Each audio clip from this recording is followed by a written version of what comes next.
After a hard pull of about 2 hours in the teeth of the storm, which was rapidly rising, we pointed the head of the boat into a little quiet cove, almost hidden in tall reeds, and disembarked for the night. Cognizant of the dangers which surrounded us, knowing that savage and implacable man was the worst enemy we had to fear, we employed our utmost energies in the construction of a stout fence of thorn bushes, and then sat down to supper after our work was done, and turned in to sleep, but not before we had posted watchmen to guard our canoe, lest the daring thieves of Uvira might abstract it, in which case we should have been in a pretty plight, and in most unenviable distress.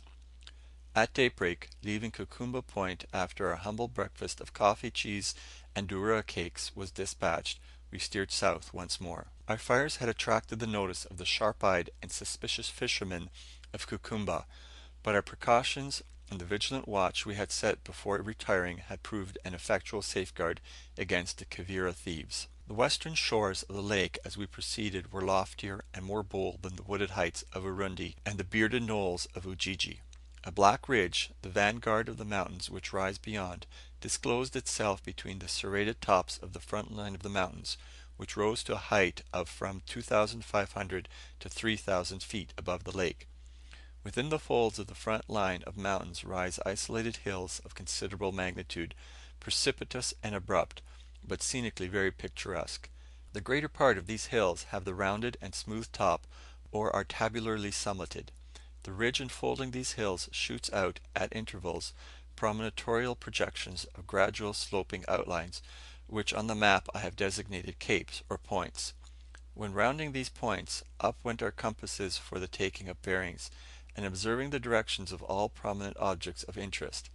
Often these capes are formed by the alluvial plains, through which we may be sure a river will be found flowing. These pretty alluvial plains, enfolded on the south, the west, and the north, by a grand mountain arc, presented the most luxurious and enchanting scenery. The vegetation seems to be of spontaneous growth. Groups of Delaeus guineensis palm embowering some dun brown village, an array of majestic, superb growth of mvuli trees, a broad extent covered with vivid green sorghum stalks, parachute-like tops of mimosa, the line of white sand on which native canoes are drawn far above the reach of the plangent, uneasy surf, fishermen idly reeling in the shade of the tree, these are the scenes which reveal themselves to us as we voyage in our canoes on the Tanganika. When wearied with the romance of wild tropic scenes such as these, we have but to lift our eyes to the great mountain tops looming darkly and grandly on our right, to watch the light penciling of the cirrus brushing their summits as it drifted toward the north by the rising wind, to watch the changing forms which the clouds assume, from the fleecy horizontal bars of the cirrus to the denser, gloomier cumulus, prognosticator of storm and rain, which soon settles into a portentous group, Alps above Alps, one above the other, and we know the storm which was brewing is at hand, and that it is time to seek shelter. Passing Muikwamba, we saw several groves of the tall mvuli tree. As far as Bemba and Wabembe occupy the mountain summits, while the Wavira cultivate the alluvial plains along the base and lower slopes of the mountains. At Bemba we halted to take in pieces of pipe clay, in accordance with the superstition of the Wajiji, who thought us certain of safe passage and good fortune if we complied with the ancient custom. Passing Nguvi, we came to a deep bend which curved off to Cape Kabogi at the distance of 10 miles. About two-thirds of the way we arrived at a group of islets, 3 in number, all very steep and rocky, the largest about 300 feet in length at the base, and about 200 feet in breadth. Here we made preparations to halt for the night. The inhabitants of the islands were a gorgeously feathered old cock, which was kept as a propitiatory offering to the spirit of the island, a sickly yellow looking thrush, a hammer-headed stork, and 2 fish hawks, who, finding we had taken possession of what had been religiously reserved for them, took flight to the most western island, where from their perches they continued to eye us most solemnly. As these islands were with difficulty pronounced by us as Kouvanjave, the Doctor, seeing that they were the only objects we were likely to discover, named them the New York Herald Islets, and, in confirmation of the new designation given them, shook hands with me upon it. Careful dead reckoning settled them to be in latitude 3 degrees 41 minutes south. The summit of the largest island was well adapted to take bearings, and we improved the opportunity. as most extensive views of the broad and lengthy lake and surrounding lines of imposing mountains were attainable. The Ramata Hills were clearly visible and bore north-northeast from it.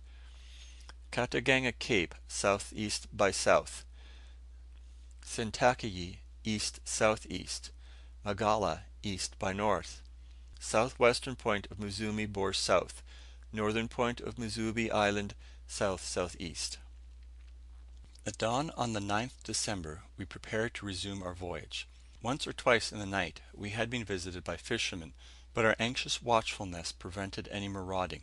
It seemed to me, however, that the people of the opposite shore, who were our visitors, were eagerly watching any opportunity to pounce on our canoe, or take us boldly for a prey, and our men were considerably affected by these thoughts, if we may judge from the hearty goodwill with which they rode away from our late encampment. Arriving at Cape Kabogi, we came to the territory of the Wasansi. We knew we were abreast of a different tribe by the greeting Moholo, which a group of fishermen gave us, as that of the Wavira was Wake, like that of Urundi, Usige, and Uha. We soon sighted Cape Luvumba, a sloping projection of a mountain ridge which shot far into the lake. As the storm was brewing, we steered for a snug little cove that appeared before a village, and, drawing our canoe from the water, began to set the tent, and make other preparations for passing the night. As the natives appeared quiet and civil enough, we saw no reason to suspect that they entertained any hostility to Arabs and Wawanga. Accordingly, we had our breakfast cooked, and as usual laid down for an afternoon nap. I soon fell asleep, and was dreaming away in my tent, in happy oblivion of the strife and contention that had risen since I had gone to sleep, when I heard a voice hailing me with, "Master, master, get up, quick! Here is a fight going to begin." I sprang up, and snatching my revolver belt from the gun stand, walked outside. Surely, there appeared to be considerable animus between the several factions, between a noisy, vindictive looking set of natives of the one part, and our people of the other part. 7 or 8 of our people had taken refuge behind the canoe, and had their loaded guns half pointing at the passionate mob, which was momentarily increasing in numbers. But I could not see the Doctor anywhere. "Where is the Doctor?" I asked. "He has gone over the hill, sir, with his compass," said Selim. "Anybody with him?" "Susi and Chuma." "You, Bombay, send 2 men off to warn the Doctor, and tell him to hurry up here."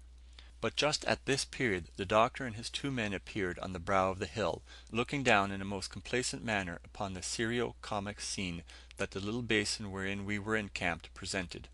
For, indeed, despite the serious aspect of it, there was much that was comical blended with it, in a naked young man, who, perfectly drunk, barely able to stand on his feet, was beating the ground with his only loin cloth, screaming and storming away like a madman, declaring by this and by that, in his own choice language, that no Mugwana or Arab should halt one moment on the sacred soil of Usansi.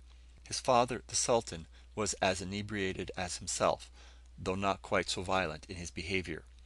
In the meantime the Doctor arrived upon the scene, and Selim had slipped my Winchester rifle, with the magazine full of cartridges, into my hand. The Doctor calmly asked what was the matter, and was answered by the Wajiji guides that the people wished us to leave, as they were on hostile terms with the Arabs, because the eldest son of the Sultan of Muzumi, the large island nearly opposite, had been beaten to death by a Baluch named Kamis at Ujiji, because the young fellow had dared to look into his harem, and ever since peace had been broken between the Wasansi and Arabs. After consulting with the guides, the Doctor and I came to the conclusion that it were better that we should endeavour to pacify the Sultan by a present, rather than to take offence at a drunken boy's extravagant freak. In his insane fury, he had attempted to slash at one of my men with a billhook he carried. This had been taken as a declaration of hostilities, and the soldiers were ready enough to engage in war. But there was no necessity to commence fighting with a drunken mob, who could have been cleared off the ground with our revolvers alone, had we desired it. The Doctor, baring his arm, said to them that he was not Mugwana, or an Arab, but a white man; that Arabs and Wagawana had no such colour as we had. We were white men, different people altogether from those whom they were accustomed to see; that no black men had ever suffered injury from white men. This seemed to produce great effect, for after a little gentle persuasion, the drunken youth, with his no less inebriate sire, were induced to sit down and talk quietly. They frequently referred to Mombo, the son of Cassim.